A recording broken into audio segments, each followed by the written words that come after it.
For the first Algebra 2 prerequisite, we're going to look at solving equations and inequalities. It's a three-step process.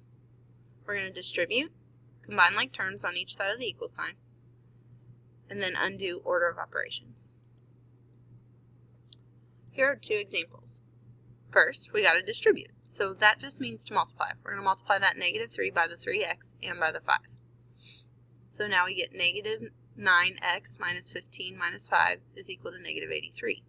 Now we need to combine like terms. So we've got this -15 and minus 5, and that gives us -20. Now we're going to undo order of operations backwards. So we've got either multiplication here or subtraction. Well, if we're going backwards, we're going to deal with subtraction first. So we're going to add 20 to both sides. And we are left with -9x is equal to -63. Now, a number next to a letter is always multiplication, so we're going to undo that by division. So we divide by -9 on both sides.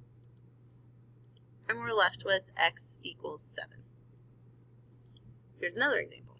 This time there's no distributing, so we jump right into order of operations backwards. We want to get all of our letters together first, so that's why we're going to subtract 2 from both sides to get all of our letters to the left side. That gives us 5r plus 7 is equal to 3. Then we're going to subtract 7 from both sides and divide by 5. Now here it's not going to turn out pretty. That's okay. We've got r is equal to -4 over 5. You can leave it as a fraction.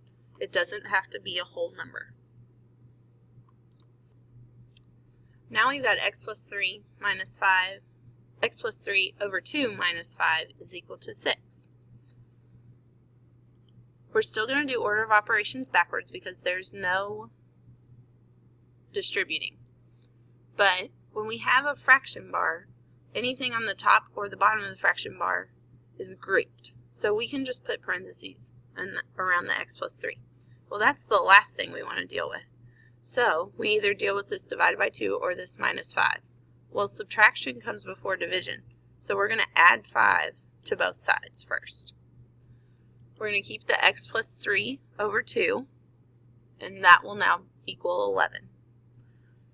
Still, the x plus 3 is in parentheses, so we're going to deal with the division next by multiplying both sides by 2. All that does on the left side is undo that divided by 2. So we're left with x plus 3 on the left side. And then 11 times 2 is 22. We can drop our parentheses at this point. So we're going to subtract 3 from both sides, and we get x equals 19. Here's another example. This one has a square root. The square root acts as a grouping symbol, just like the fraction bar. So here we're going to add 5 to both sides. That leaves us with the square root of m plus 3 is equal to 11. And then, to undo a square root, we square both sides.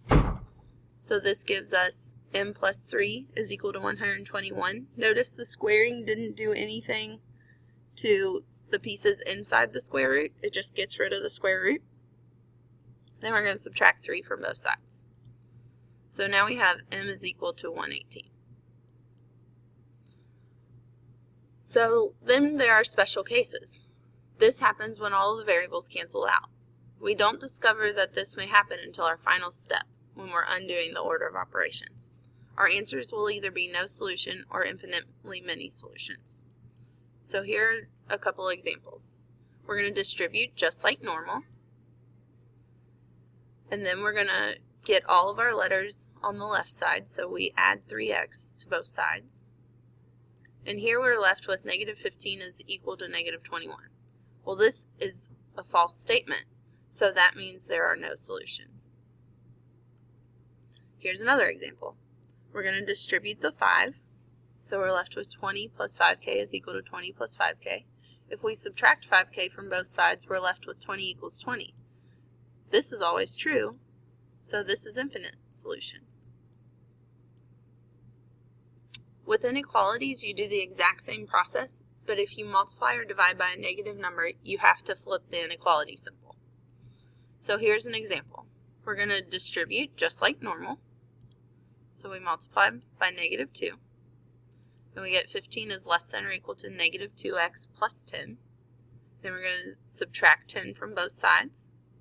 We get 5 is less than or equal to negative 2x. Now we're going to divide by negative 2. But when you divide by a negative number, you have to flip the inequality symbol. So when you do that, you get negative 5 over 2 is greater than or equal to x instead of less than or equal to. Now you try. Pause the video and try each of the following problems. Then hit play and the answers will show up.